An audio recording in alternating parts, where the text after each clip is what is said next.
Warning: the following podcast contains violent scenes that may be unsettling to some listeners. Listener discretion is advised. Hello, and welcome back to Twin Cities by Night and our third story arc, Dread. Dread is set in the Twin Cities of Minnesota, Minneapolis, and St. Paul in the hot and humid summer of 2011. Join us again and continue to follow the journey of Katao, played by Quinn, and William, played by Slavic, as they continue to traverse the dark society held within the Twin Cities. They will be joined by three new kindred: Warren, a Tremere, played by Adam; Valentine, a Nosferatu, played by Alex; and Lenny, a Nosferatu, played by Andrew. The coterie will find themselves joined together by a sense of dread. If you would like to contact us, you can follow us on Twitter at twin_cities_VTM or Facebook at Twin Cities by Night. We hope you enjoy.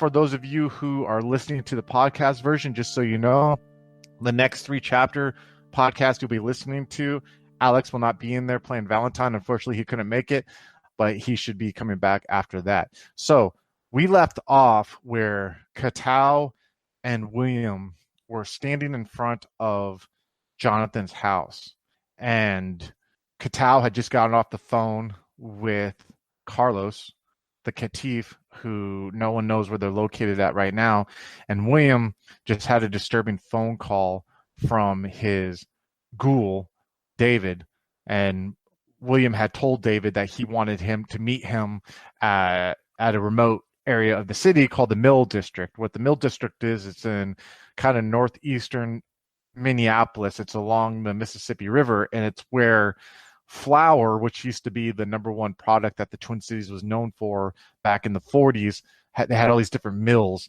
there that would produce flour, and there's actually still some. It's starting to become gentrified at this time in Twin Cities history, but there's still like a lot of abandoned old mill warehouses there that even some of them actually have still like the old signs on like the brick buildings or painted on the brick of the buildings. So we will start the scene off where Katao and William are standing in front of Jonathan's house. Go ahead, scene's on you guys. So Carlos and his girlfriend, they're not dead.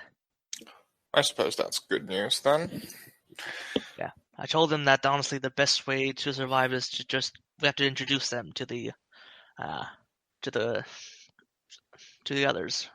I suppose this city has been turbulent as of late. That's an understatement. Honestly, we thought Minnesota would be so exciting. You got that right. I do have a favor to ask of you, however, Katao. You still do have your gun, right? Yeah. Could I borrow it just for an evening? Hey, yeah, you can keep it. We need to make sure we all go armed now. It's a bit too dangerous. Getting too dangerous. Well, I suppose you're right. Thank you. There's something I have to take care of. Will you get this whole thing finished up?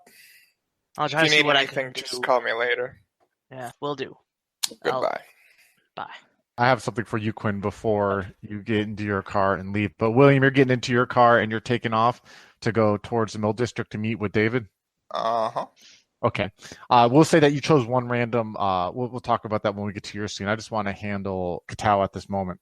So Katao, as you see William get into his Beamer and starts the car and the lights pierce the darkness as he kind of squeals out and takes off, you're kind of standing in front of Jonathan's older 70s style house in this kind of quiet neighborhood at the moment. You're kind of just standing there, see the kind of the still like the rain clouds that are kind of still covering the moon a little bit and the stars, and you're hearing like the crickets, start chirping a little bit. You even kind of slightly hear like buzzing of mosquitoes kind of by your ears because of the heavy moisture that is in the Twin Cities this spring. And I need you to give me a perception alertness roll, difficulty 6, if you would, please. 1, 2, 3, 4 successes. So as you're standing there and you're just kind of taking in the situation, and also, you have something in your car, that you're going to have to take care of, that kind of, Carla's sitting in there, and that's kind of leaving you a little you're almost like dreading, for lack of a better term, going in there and having to handle that situation. You see movement from the house that is next to Jonathan's, that is on your left. It's a house that looks like, again, it was built in the 50s or 60s, 70s. It kind of has like the bottom half of the house is a single story house.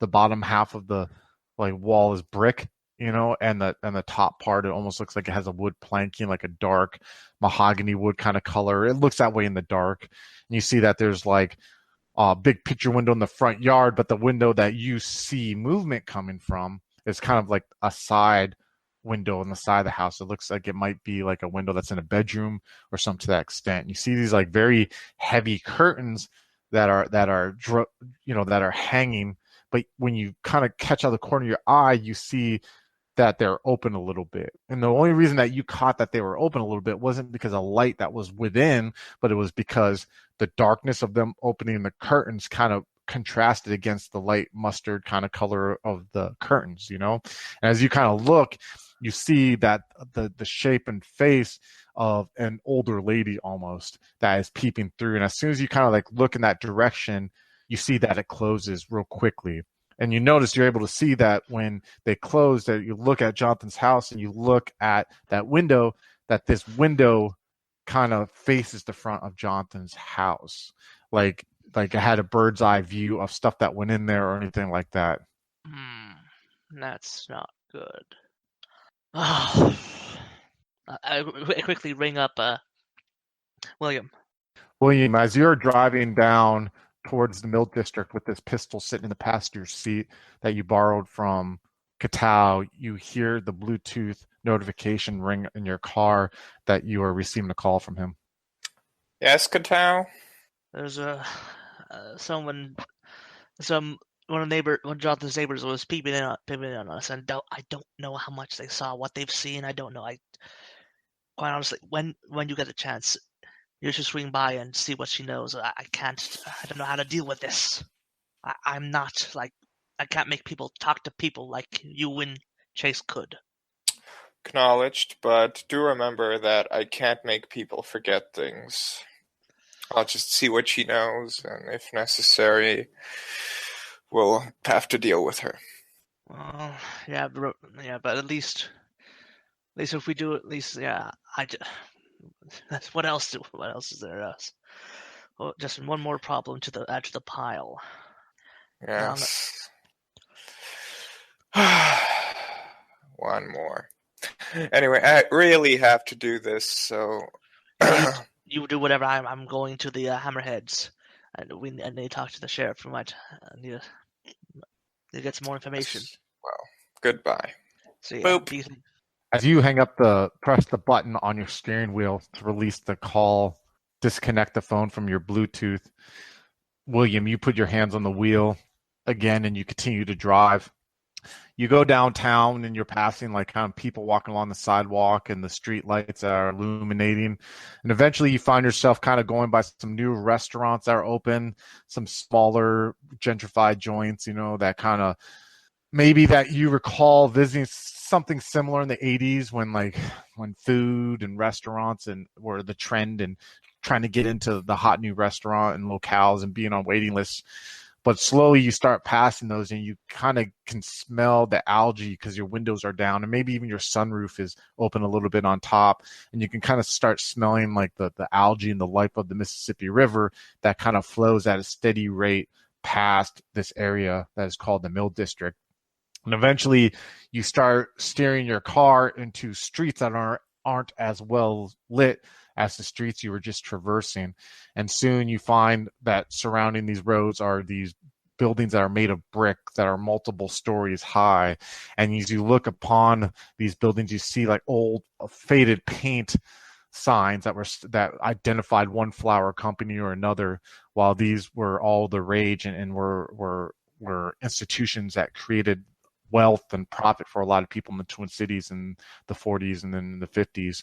And eventually you kind of pull your car into this old blacktop parking lot that's out front in one. It's basically this blacktop is cracked and there's dandelions and weeds that are kind of like growing through it. You can see it in the dark and you barely see any light because there's this old dim light bulb that's on the side of this mill that used to hold flour that's about like 2 stories up, and it barely illuminates the darkness of the parking lot. And you see another car in there, and it's like this SUV. It looks like it's like a SUV of some sort, like an Expedition or something like that, or Escalade. And it might have been newer, and more fashionable about 7 years prior, but now it seems to have seen like the rust or the salt and the harsh elements have caused rusted on the bottom paneling, and has kind of caused the paint to chip a little bit. And standing on the side of this Escalade is a figure that to be Dave, your ghoul. You can see him slightly illuminated because he has the door to the Escalade open, and the overhead light, that is inside of it, kind of illuminates him a little bit. He's wearing like flip-flops, and he has like these jean shorts, and he has like this white t-shirt that looks like an undershirt of like a business shirt. And you pretty much can figure that maybe he came home and he simply just took off his work clothes, threw on some jean shorts and a flip-flops before the incident happened. And he's sitting there smoking a cigarette, and you can kind of see like I explained it before, he's like 5'8", and he's somewhat overweight, and he's kind of balding. He kind of has a ring of hair along the top of his head, and he has like broken capillaries of his nose and on his skin because of him having drinking too much and having kind of making bad life decisions. And he's nervously smoking a cigarette as he sees your Beamer drive up. And as your Beamer drives up, you see him like flick the cigarette to the ground, and he stomps it out with this flip-flop, and you can see his body language changes from being like sad and kind of like scared to like excited, like he's happy, like when he sees your car pull up. And he waits as you slowly turn off the engine, and he just kind of like makes towards your car as you arrive. What are you doing? Yeah, so William puts the gun on his belt, sort of to the back. Opens the door and says, "David, how are you?" Hey, how's it going, boss? How's it going? He kind of like walks to like greet you as you're getting out of your car, like has his hand out, out for like a handshake. Shake his hand, smile, the whole shebang. I'm so glad you answered your phone. I really am, because I don't know I really think that she's fucking gonna leave me this time, man. I really think it's it, because I mean, I know that I went too fucking far this time, man. I really do. But it's good, because it's good. If she leaves me, then I don't have to worry about that bitch, and I can focus on the company. And I tell you what, if you help me out with this shit and you stop her from calling the cops, or you give me a lawyer, David, like that, it's all fine. I'll deal with this. I always deal with it. You know how it is. That's why I love working for you, man. That's why I really do. I really love working. That's why I consider you a friend. You're more than a boss to me. You're like a friend. You're someone I look up to, and I hope that one day I can be like. You inspire me. I'm telling you, sir. You inspire me, boss. But I fucked up, boss. I fucked up. And as he's talking, you can kind of see like his eyes are red from like he was crying pretty hard at one point. Why don't we go take a look at the river? Yeah. Let's go. Yeah, cool. We could do that. Yeah, and he like pulls out a pack of cigarettes and he lights one. He's like, "You want one? You want one?" Sure. He kind of just hands you the pack and the lighter as he eagerly leads the way. Yeah. Like, I let him go forward, of course. Smoking the cigarette, and he's smoking. David, and you had such promise, and yeah. That's the moment when William is going to shoot him in the back of the head. So as David is walking, you kind of go out of the parking lot and walk along the side. And as you turn the corner of the side, you see a view of the river, and like the river comes close to a lot of these buildings, because back in the 30s, 40s, and 50s, they would get the flour and they would put it on a board or a barge and then, ship it down the river. And then someone would pick it up. And as he's, you get around the corner of the building, there's a little downslope, like where there's some grass, and he's like walking there. And when he gets to the edge, that's when you start saying, when he gets to the edge of the concrete, there's no grass there. You say what you say. And so you take this pistol out of the back of your pants and you point it behind his head and you pull the trigger, and you feel when you've never had fired. I mean, you fired guns before. I assume you have a dot in firearms, Yeah. but you've never taken a life by firing a gun. And as you pull this pistol out, and it seems like an infinite amount of time as it takes as your finger to pull back the required pressure for the round to go off, and eventually it does. And through the silence that is this mill district here, you just hear this loud crack and explosion come from the end of the gun, and you see like the back of David's head just bursts into this mist, but you can't quite make out colors or any details because there's really no light that is like coming that is able to illuminate it. And you see the body fall forward, and you hear like a slight crunch, but you can't quite make it out too much because of the ringing that's in your ears. And you smell the gunpowder, and it's just standing there with this gun still drawn out and no figure that's standing before it at the moment. And you smell the smoke of the gunpowder as the wind picks it up and puts into your nostrils. I need you to roll a conscience roll, please. Difficulty 8. Yep. Okay. Okay, yeah. So you feel as you lose 1 dot in humanity. You're down to 3 now, right? Yep. All right. And there comes a second where you feel as like the hand comes down. That's holding the gun. Almost like the weight of the pistol is forcing your arm to come down. You look down at your shoes and you see like slight flecks of brain matter that are at the end of these expensive loafers of yours. And you kind of follow up, and you see like David's feet, like one of the flip-flops fell off. And you see like his varicose vein in the back of one of his calves. And as you're making your way up, you see like, at first you're following the jean shorts, but eventually you see on the right side of him, you see this dark liquid. It's slowly like making its way down to his leg, like it's pooling up around his shorts. And you continue to look up, and you see like the back of his neck is just covered and something dark liquid that you can't make out. And you stare for a second at the back of his skull, and there's a moment where you can't even recognize what it once was. You just see like it looks like it was punched in with like a sledgehammer. And you're staring there for a second, and you realize you feel a part of you slip away again. And you realize, like, staring at this, that you are not who you were 6 months ago. It's like it's starting to like it almost like it's a realization at that moment when you see it.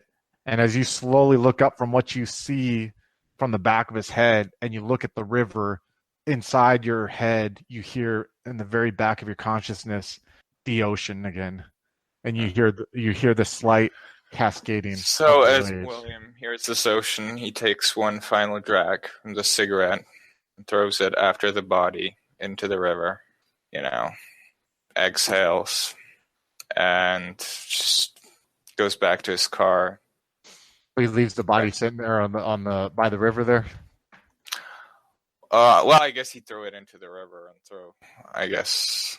Okay, so you just kind of take its leg, roll him over into the river, and as he flops in the river, you hear the splash, and there comes a moment as you're looking down at the river, and you see like he rolled onto his back, and you just see like you're able to make out his eyes and like this slack mouth of his, as slowly he starts to be carried away by the current and starts sinking in as the ember of your cigarette goes out in the river too. We'll cut to Katao. Katao, what are your plans right now? So after the call to William, like I said, he's going to head to the Hammerhead Club where the sheriff and all the deputies hang out. So you go to your Corolla and you go to the passenger side. You walk down Jonathan's driveway and you open the door and you see that Carla is still out. She's asleep. You can see the rise and fall of her chest. What is your blood pool currently at right now? 3. You're standing there looking at her, and as you're looking at her, you can still see that wound. Even though there's a washcloth, like a bandage you put on there, you can see like the crimson. As you start your car, the overhead light comes on, you can see or when you open the car door and the overhead light comes on, you can see the crimson a little bit, starting to soak through the bandage that you put on there. And when you're doing that, you're staring at her and you see her chest breathing. And it seems like a moment as you're staring at her, and you have genuine concern, I would say. You're like, wow, I can see her jugular like pulsating a little bit because the way that her head's leaning against the window. And as you're starting to notice that, I need you to give me a self-control roll, please. Difficulty 4. Oh, the difficulty 4. Yeah. I got 0 successes. Didn't botch, just 0 successes. So here's what I will let happen. You can spend a willpower point, but you have to leave the vicinity. You know what I mean? And it's I'm gonna say, like, what I'll say is I'll let you spend a willpower point to leave the vicinity, but before you can even think about getting in that car and driving away with her in there, you got to feed or you got to do something, because if you see her again after that, you're just gonna have no control at the moment. Or you can ride the frenzy, and we can see what happens there. It's your call as a player. Yeah, I'm gonna have to leave. I have to leave the car. I'm gonna spend the willpower point. So you spend the willpower point. What's your willpower at the moment? I have 5 left. 5 left. Okay. So you open the door and you just like get out and you slam it and you just start walking down the street. You just find, you know what I mean? You're walking down the street. You're like, I can't do this. I can't do this. What are you going to do right now? So I'm definitely going to just step away from it and be like, okay. So I have to figure this out. Right now. I look around. What is this, like a suburban neighborhood or? Is this a quiet neighborhood where literally right now the only thing that is out there with you is a street light that is illuminating the street, but there's literally like, just these houses that are along both sides and some cars that are parked in driveways on the side of the road, but there's literally like no one walking around or anything to that extent. You can see the warm illumination of some TVs and some windows, some picture windows. You can see like in some that there's like living room lights or lights coming from windows, like there's families that reside in there. And I would even say in some house, you kind of hear in the back that there may be like a family having like a, like grilling in the back of their house. You can kind of catch that in the sound of that as it creeps through between the houses to you standing on the street. Okay, so seeing all that, Kato, I'm going to try to see. Can I see if like I'm going to try to look for a house where like I know there are people in there, but they're all gone to sleep. Can I look for that? Yeah, I can say that. Like you like one that seems like that there's like maybe a car in front, but there's no lights coming or anything like that. Yeah. I'd say that there's one house that you come across that looks like that. It's kind of like a beige colored house. You know what I mean? And it has like these flower beds that are along the bottom of it. There's like it kind of has a sloping front yard, but there's like these sidewalk steps that can like lead up to a little sidewalk that goes to the front door.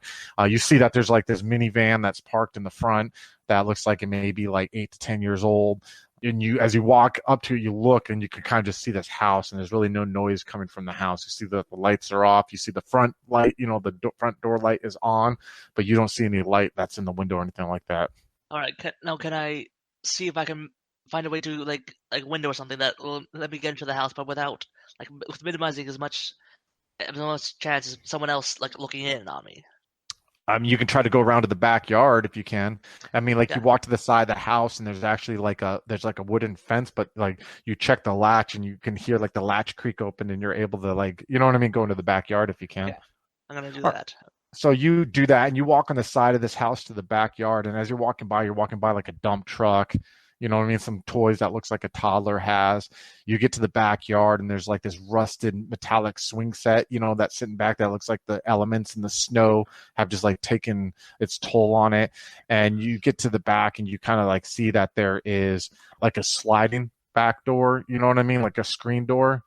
And you come upon to the screen door and you try to test it, and you see that it's locked at the moment, and you see that there's a kitchen window, and you kind of try the kitchen window and you could feel that it's kind of locked at the moment too.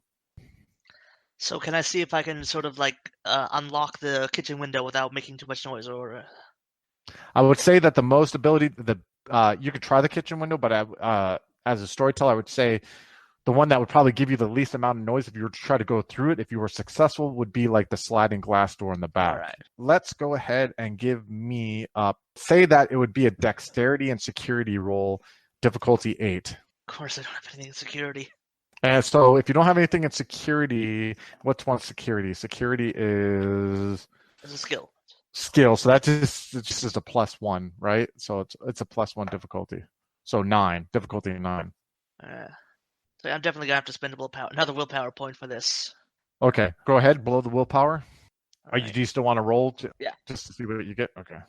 And no successes. So yeah, Okay, I needed that. Good. So you're sitting there and you're just like, you come upon the screen door and you're like really feeling like this, fuck. You know what I mean? Like, you know that you are like, I would even say, and we'll talk about this afterwards, that this is a similar feeling that brings out in you that when you overfed and accidentally killed when you fed this last winter, or this last spring, excuse me. Which that was really, in game terms, that was just like a week or two ago, if you think about it. You know what I mean? Like, this is quickly becoming this trend with you, and of like desperation feeding, and you're sitting there and you're trying the window and you're like, fuck, and like, I can't just, you have enough control where you're like, I just can't like break this thing down, and you're looking and you're like, I don't know what to do, and you're kind of like looking at this glass sliding door and you see it's closed, right? And I don't know if you've ever seen this, but people sometimes will get sticks, like a piece of wood, and they'll put it like in the rivet that the door will slide if it was to open, and they'll have it there to like where someone for some reason can even get it open. When they try to open it, they won't, right? But you notice that you're looking at this and you're seeing like, wait, like, you move it and you see it jiggle a little bit. And so you're sitting there like out of desperation, like maybe if I can. So you grab this handle and you kind of like, when you try to pull, you kind of like maybe just like with all your might that you can, just to get it to hit this wood and maybe make it pop a little bit. You know what I mean? And you're sitting there trying, you're sitting there for like fucking 3 minutes trying this. And you see the wood like kind of get clacks and it just readjusts and fucking clack and readjusts and fucking and finally clacks. And then you see like a little corner of it lands outside the railing of this piece of wood. And you're just like, holy shit. And you're like, because there's a second where you were like totally thinking like this is not going to go anywhere. And so you're sitting there for a second and you're watching this and you're like, try it again. And you see that moves just a little bit like a centimeter, you know what I mean? Off. And you try it again and you're trying.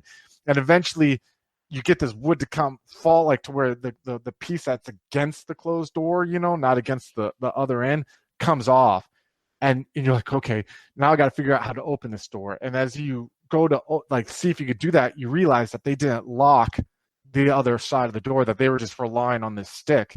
And as you gently pull it and you hear that welcome like slide as you slide the door open, and as you slide it open, there comes a second where like this glass goes by your face and the predator in you rejoices as it passes your face and you see within this kitchen. What are you going to do? Okay, so I'm gonna do the first level of protein and just give myself the eyes of the beast, so I can see the dark. All right. You feel like that same feeling coming over you, where you feel more in tune to your predatory side. Okay, so I'm gonna slowly like creep deeper into the house and see see if like there's an obvious like which one's the parents' door, which one's the children's door. Definitely. So this door slides.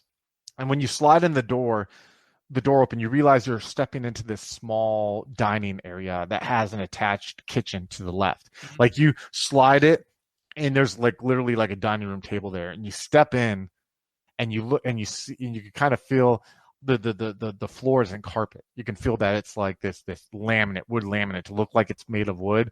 And as you slide in there, you look to the left, you see a kitchen counter, like really small kitchen, like there's the counter and you see a couple bar stools on the counter, and behind it you can see like a fridge, and you can see like an oven and a microwave, and it looks very small, like enough room for like 2 people maybe to get in there and to cook something. And you look to the right and you see that there is a small living room, and it has like a leather couch and a leather love seat, and it has like this like projector TV, like the bigger TVs that used to be projector TVs back then, like where, before flat screens, and like a little coffee table. And you see like there's like a fake rubber tree plant, you know what I mean, to add a little aesthetic to the room. And as you walk slowly, so your boots don't click on the wooden floor too loud, you walk in the living room, and then you look to the left in the living room and you see a small hallway. And you see on the small hallway that there's 2 doors on the right, and there's one door that's open at the end of the hallway, and you can see like a bathroom mirror and sink, and then you see a door on the left. And as you walk slowly down there, you see that the door on the left is closed, but you see the door on the right is open. And as you look in there, you see this. It looks like a room that has the princess aesthetic to it. Like there's like a doll house, and there's like, like some puppy posters on the wall, and you see like there's like this 5-year-old that's like sleeping there on the bed. I need you to give me a self-control roll, please. Difficulty 4. And I'm not trying to be a jerk. I'm just saying because of the intensity right now of you doing this, you know what I mean? Being a predator and seeing the first living thing there. I got 1 success. Okay. So you look in and you see like this girl, and there's a second where like you feel like yourself step in the room and you stop yourself. You put your hands like the edge of the door. You know what I mean? Like the frame of the door. And you're like, no, I can't fucking do this. And you kind of like feel yourself push, like it's almost like you're pushing against yourself, like, and you push yourself away from that door and you continue on. And as you walking down slowly and your boots are gently, you can hear the footsteps on this wood. You look right into the last door and you see like this boy who's like 10 years old, and he's like sleeping in this bed, and you see he has like Star Wars blanket, and he has like this toy chest that's full of toys, and you see on this floor there's all these Legos, and there's like even like a little TV on there, and you see like he's laying on his back and he's just like sprawled out. I need you to give me a self-control roll. Difficulty 3 this time. All right. Because you passed the first one. Difficulty 3. Okay, so that's 1 success again. So you're like, you feel it, and there's a second where but you understand what you're going to look in this room. You know what I mean? That first one prepared you, you know what I mean? And you like gently push yourself away. And as you push yourself away, you turn and you look at this closed door that's in front of you. I'll try to see if I can try the handle. Is it open? Yes, it opens. It's a turning handle, and as you turn it, you gently open this door. And as you open the door, you kind of see like the ceiling fan. You hear the ceiling fan kind of like going, very lightly, and you look and you see this king size bed where you just see like the silhouettes of 2 figures that are laying like under blankets on there, and you can kind of see like there's 2 nightstand tables at each end, and you look to the right and you see that there's like a TV that's on like this dresser, but there's like no light illuminating at the moment in there. Okay. I'm gonna try and approach one of the figures and see if I can, get close to them without waking up the other one, to see if I can feed off them. All right, give me a dexterity and stealth difficulty 7. All right, I'm gonna do another willpower point. I'm just burning through that today. It's because this one I want to get right. It's in character. It's definitely in your character's nature. You know what I mean? Like not wanting to just go. I can only imagine if William was in the situation right now. It was difficulty 7? Yeah. There'd be 1 success with. There'd be 2 successes counting the willpower. So you're able to creep along, and you walk to the left side of the bed because it's closest to you. You know what I mean? It's like path of least resistance.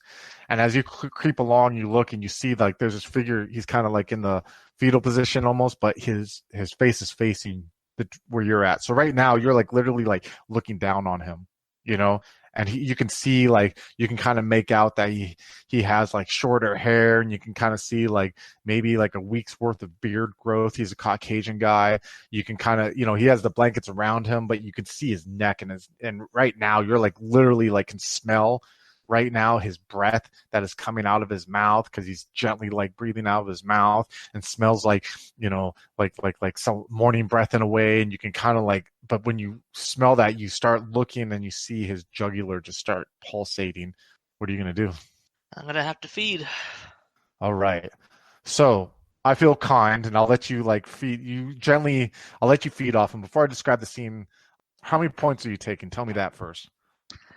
I'm going to take 2, but I'm going to get a bonus 1 because I have the merit. Oh, you're so lucky. Because I was going to say, if you said 3, I wasn't going to make you roll a roll because you quenched enough. But if you're going to try something like, I'm just going to take 1 or 2, I was going to be like, roll. But you're lucky for that. I forgot that perk you had. So you get 3. I'll let you take 3. I won't make you roll a self-control roll. So, yes. All right. You slowly like find yourself like it's almost like his neck is magnetized to your head. Like you find your head, it's almost like going against your will right now. Like you're viewing this from the outside, and while you're viewing it from this outside, you almost are like, please, please, please, please, like you're begging yourself in your head, like have control, have control, have control. And as you come into his neck, you slide your teeth into him, and you're able to draw 3 blood pool points from him. As you lift up your neck, you realize it's like almost like reality slaps you. And you're like literally, you've never been in a position like this before. You've never broken into anyone's house before. And right now you are in the nucleus of this family. You have invaded their home. You are literally like looking down upon someone that you stole something from at this moment. And right now you are in your clear mind again. And you find yourself in this situation. Tell me right now what is going on in your head and what are you going to do? So right now, the realization is like, oh my god, I freaking had it reminds me of the nightmare he had a while ago, with Max. And so it was like, oh my god, now I'm the one, I'm the thing, in the nightmare, creeping on someone else. And that's gonna hit him like, oh my god, what? Like, I'm the freaking monster in this situation. I'm the bad guy. Like, I don't like this. And so once he okay, now I'm gonna turn around. I'm gonna leave. As soon as he gets clear, I'm just leaving. I really love that that tie into the dream that you had in the second arc, where you saw from when you were an orphan and you saw Max come into this room, like looking at these children. And for those of you who don't know, you can go check out the second story arc, Homecoming, where Catal realized he has kind of like a history of being in foster homes when he was a kid, where kids ended up missing. And he believes that this is tied to Max Cleveland, another character from the first two story arcs, whose origins they're not aware of. They don't know anything about him. They don't even know if he's human, kindred, whatever. You know what I mean? They just know that he hasn't aged that much. You know what I mean? So we're going to say at this point, since you couldn't go to the Hammerheads at this moment, we're going to say, William, we're going to cut to you real quick. Am I wrong in assuming that you're going to come back to this house and go try to talk to this lady like Catal told you about? Or what are you doing after this moment? Tell me what's going on in your head at this moment after you handled things with David, and tell me what you're going to do. William's probably actually going to head home. He's going to deal with it, next night. Not today. Wants to check up on his stuff, check on all his investments, and just think about everything. And yeah. What is he thinking about right now? Like the actions that happened with him and David? He's not thinking about them. Yeah, because I mean, I would think it's humanity 3. It's just if you would have failed the humanity role, then you'd be thinking about it. But right now, it's just like you put something down.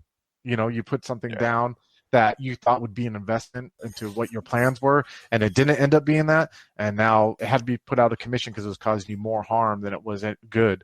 Actually, there is one more thing. I'll try to find an account of David's wife. And he'll set up like a small cash flow there from David's sort of assets. Oh, wow. Okay. Yeah. So basically you're going to take David's share of the company that you guys had together. Basically you're going to basically give her share, sell his share off and give it to her, or are you just going to give her? It's not going to be like a lump sum. It's going to be like steady payment sort of things. From this mysterious benefactor kind of thing? Yep. It's probably going to be a run through some, I don't know, shell company or something. I won't make you roll for that. I like the idea of that, and like you kind of set that up and everything like that. What's his rationale in doing that? I mean, you pretty much didn't care about killing the guy. You know what I mean? You put him down because he served no purpose. But what? Yeah, but it was also partly because I guess William knows that. Well, this was probably inevitable considering who David was. It's also quite possible that him making him that way sped up the process.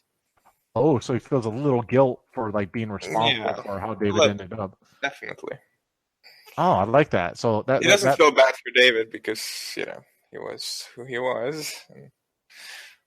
Would I be wrong in assuming that even a small part of William can kind of relate to the fact that his dad was not as bad as David? Yeah, he feels bad for the family, but he doesn't feel guilty in any way for doing what he did. Does that make sense? Oh, dude, it makes 100% sense. Yeah, I love it, definitely. So, Catal, you go back to the car. I would say 20 minutes has gone by. You open the car door and you see her. And there's a moment where you're kind of scared to open the door, but you open the door and you see her and you realize that you're seeing her with the new filter. And you just see this poor, pathetic lady who's, I don't mean pathetic to insult her personally, but she's had a ton of fucked up shit happen to her. And right now she has fallen into your lap. So you said you're going to the Silver Dollar? Yeah. Okay. So you get into your car and you start driving out of this residential area, and you almost feel a sense of freedom when you do, because you realize at this moment that when you were forced to follow your instincts, your options were limited. You were literally like stuck and you only had very few options. This could have ended up very ugly, very bad. And the moment that you like leave this residential area and you start going like to downtown areas and you start like seeing people walking up and down the street and you start seeing these bars and all this stuff, you start feeling this sense of like, okay, I'm free, I can roam now. You know what I mean? Like I'm not so ensnared as you just were. Eventually, you start going to the southeastern outskirts of Minneapolis, and you start getting into more of the white trash, seedier side. Not quite as bad, like there's crimes happening in the street, but definitely where biker bars will be at and everything. You start rolling up into this familiar site of the Silver Dollar, a place you were just at, like not just a couple days ago. It almost feels like forever ago when there was Ophelia with you, and there was Carlos, and there was Cindy. You know what I mean? And there's your sire. And then now you're like coming upon this place, and you realize as you pull your car along the side of the road, because there's like side of the street parking, and you get out, that this place isn't upbeat as it was before, when you fed there before. Now you're looking, you still see the Silver Dollar logo that I explained. That looks like the Pabst Blue Ribbon logo. The neon's lit, and you can kind of see within the huge window in front that there's still pool tables there, that the faded green felt is lit by the neon of the light that hangs before.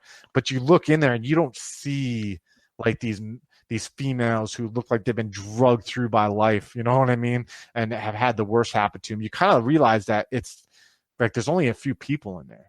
What are you going to do? Okay, I'm definitely gonna like just shake off whatever like the anxiety from my experience, and just head in like, okay, gotta start planning, gotta start making things happen now.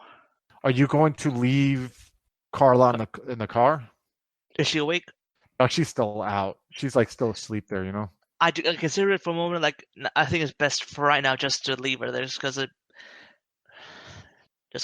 be a bit of a hassle just to drag her, an unconscious woman, into a bar. Definitely. So you go up to the bar, and you notice that there's not even like someone standing in the front of the bar like there was last time, and you push open this door of the bar, and you come in there, and you can hear like classic rock, like kind of playing on this jukebox. You see the same bartender there, and you see a couple of like the Hammerhead MC folks that are sitting there drinking beers, but you don't really quite see, you know what I mean, any Kindred at the moment. But from your interaction with the bartender, you know what I mean, that the bartender is enlightened somewhat to your condition, you know what I mean, and knows that you're different than the normal patrons. And you see him look at you as you come walking in, and he kind of like makes his way to the edge of the bar, knowing that you're probably going to walk there. Almost like he puts like a little napkin, there to kind of treat you like a normal patron, because he knows, you know what I mean, to pretend as you come walking in. I ask him like, hey, is any others around? Ty, Tree, anyone else? He's like Tree's downstairs right now, and Ty's in there downstairs too. You can head on down there. All right, good. I need to talk to them. Yeah. Go ahead and make your way down there. Just so you know, Ty's not in a good mood, man. And just I'll be careful. Yeah. And then he goes back behind the bar. You walk past these two pool tables, and you kind of go to the same door that led, steps down. You kind of push open this door, and you walk down these crickety, like 15 wooden steps that go down into like a basement area. Because this isn't like part of the bar. This is like where they store like cases of beer, and they store like kegs, or they, you know what I mean? And down here they have like a poker table that they sit at or something to that extent. Yeah. And as you walk down these steps, and you come upon like this like the cement foundational floor, and you see that Tree's like sitting in a plastic chair. And you just know him by Tree, you know what I mean? And he kind of has like, he's wearing like blue jeans right now, and he kind of has like a white long sleeve shirt that's tucked in, like a button up shirt, you know what I mean? That's tucked in, but he has like the sleeves rolled up, and he has like the first like few buttons of the shirt undone. He looks like he was Hispanic in his mortal life, but due to the Kindred condition, his skin is a little bit lighter than maybe it normally was. He has like this black beard that's somewhat little patchy, and he has like this very oily black hair. And right now he has it like in a ponytail, and he has like these like couple like hemp necklaces and like things from like the San Francisco 60s era that are like kind of around his neck. Gotcha. And he has like these cowboy boots on that are underneath it, and he's sitting in this plastic like chair. You know what I mean? Those plastic cheap yard furniture chairs. Mm-hmm. And he's like sitting against the wall, and you see that like he's got like a magazine open or something. But before you can even like say a word to him, you hear this noise coming from behind this closed door, because he knows there's this cheap wooden closed door down there. And you just hear like this sound of rutting. You hear like this woman just like grunting, like it's like, and you for a second you listen to it and you realize it's like sexual in nature, but it's not. Like the recipient of this is not enjoying it. You know what I mean? And for a second you're hearing it, and then you just hear a couple more female voices, but it's not like I said, like porn star quality, like overly faking orgasmic. It just sounds like someone's being on the receiving end of something, of someone. And there's a second where Tree looks up at you when he realizes you're in the room, and then he sees you like kind of like inquisitively looking at the door, and he looks at you and at the door, and he kind of motions you like to come to him, and his eyes open a little bit, like come over here, man. You know what I mean? Yeah, I take it they're busy in there. Ty's letting out some aggression, and this is how he lets out his aggression here. What's up? What do you need? Well, I got problems. So, you know that Chase guy, the venture, might have a bit of an asshole? Yeah, I remember the running with him at Elysium. What's up? Well, I think he might be dead. Are you fucking kidding me? First Bugs and now him? And there's another, the woman that came here a while ago, Ophelia. What the fuck are you fucking? And you hear his voice getting loud. Are you fucking kidding me? Now we have 3 fucking Kindred who have died in this fucking city. I just, it's fucking shit. But we have to right now. We have more media concerns.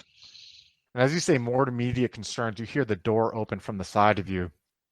And as the door opens up, you see the figure of Ty. He's standing there with just like these stonewashed blue jeans on, barefoot, has no like shirt on. You could see maybe in life he kind of had the beginnings of like a beer belly that were starting to form. You see like his short, cropped, high, tight hair, but like his handlebar mustache. You see like the hair is kind of grayish, like he was older. You see these cheap like tattoos that are on his arms and like kind of on his chest. And as you look behind him, you see this like mattress on the floor, and you see these 3 strung out females that are laying on the mattress, and you see like one of them has a bruise like on the side of her face that's starting to swell up, like one killer bruise. And you see a little bit of blood that is on his mouth, on like the bottom of his mouth, like he wasn't feeding as neatly as some do when they're under better control. And you see him standing there for a second, and you see like he's gripping the door handle, and he's looking at you. What did I just hear you say? I got bad news, and I think the couple of people I know might be dead. Who is it this time? It's Chase and Ophelia.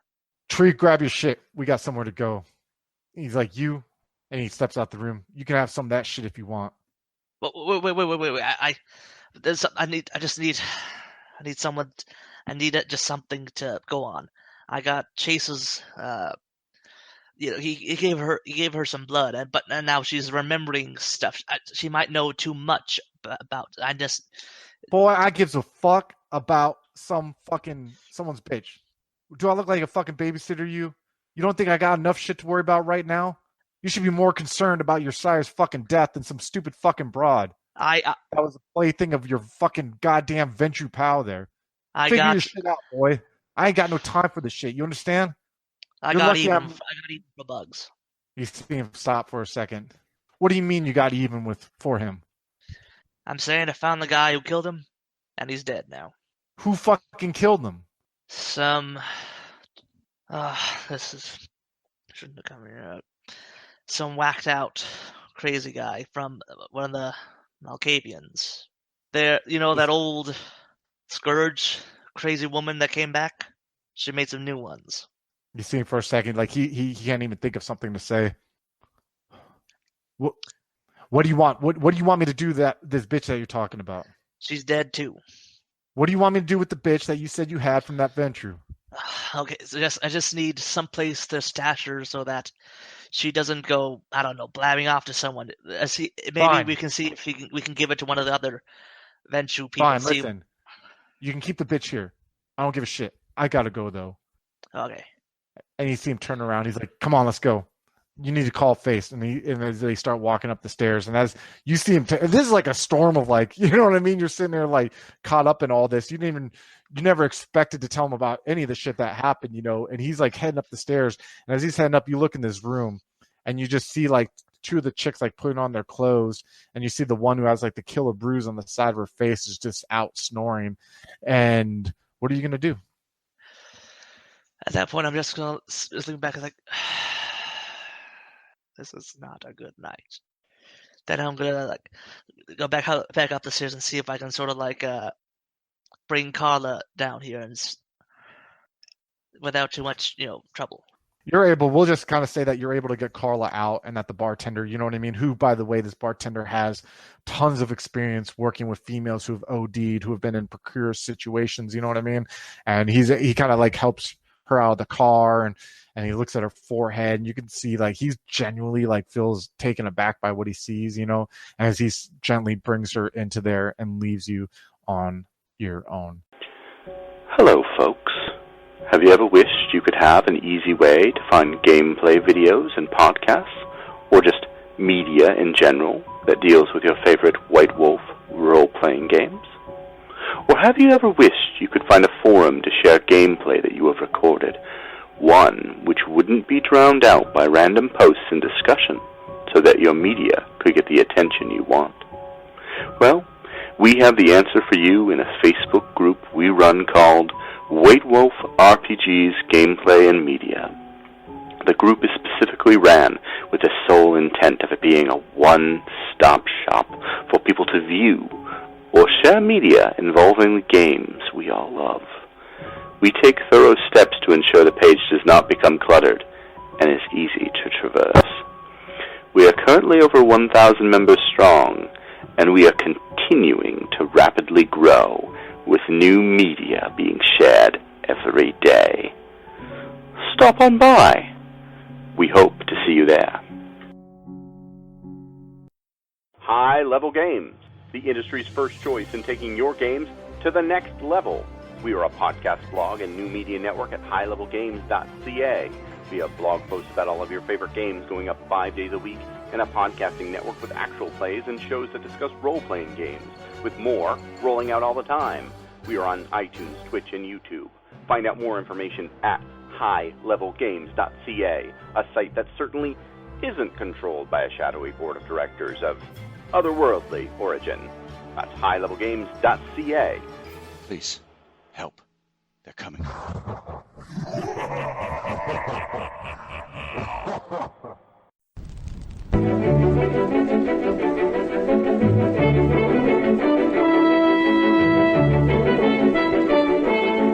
The Los Angeles metropolitan area is constantly growing and changing.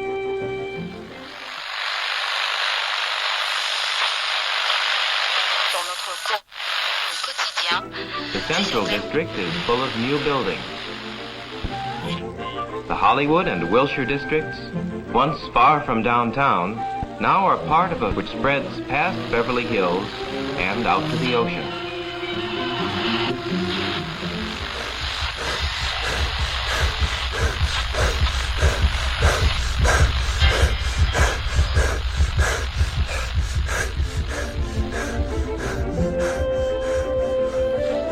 But why is all this going on in Los Angeles?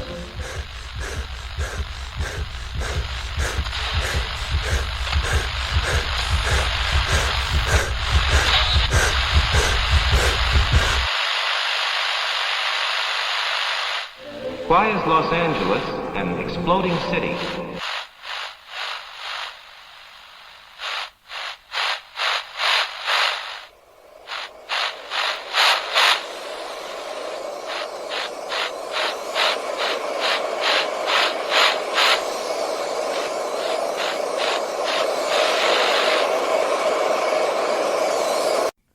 Beyond Masquerade, The Demon's Mirror, 13 Candles, 3 chronicles running through the undead veins of the City of Angels. The Esoteric Order of Roleplayers Actual Play podcast invites you to drink deeply. Go to eorpodcast.com and search the duets tag to find out more.